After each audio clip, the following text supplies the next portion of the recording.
এই সেই নীল। আর এই সেই নীল গাছ। আজ থেকে প্রায় 150 বছর আগে এই জায়গা ছিল ভয়ঙ্কর। আমি এখন দাঁড়িয়ে আছি মেহেরপুর জেলার আমঝুপি নীলকুঠিতে। এখান থেকে ব্রিটিশ সাহেবরা নীল চাষ করত। কৃষকদের জোর করে নীল চাষ করানো হতো। নীল চাষে লাভ ছিল না, তবুও তাদের বাধ্য করা হতো। কেউ না মানলে মারধর আর অপমান ছিল স্বাভাবিক। এই দেওয়াল শুধু ইট না, এই দেওয়ালগুলো কান্না চিৎকার দেখেছে।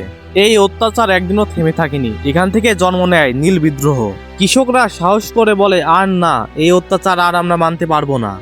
বর্তমান সময়ে এখন ব্রিটিশরা নেই, কিন্তু নীলকুঠি ধ্বংস হচ্ছে।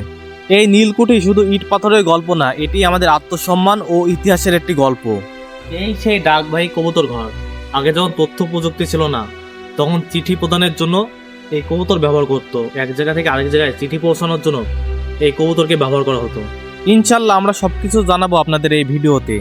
এই নদীর নাম কাজলা নদী। আমঝুপির নীলকুঠির ঠিক পাশ দিয়ে বয়ে গেছে এই নদীটি।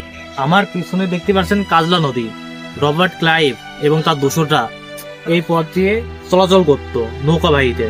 এই নদী শুধু পানি না, এই নদী ইতিহাস দেখাচ্ছে আমাদের।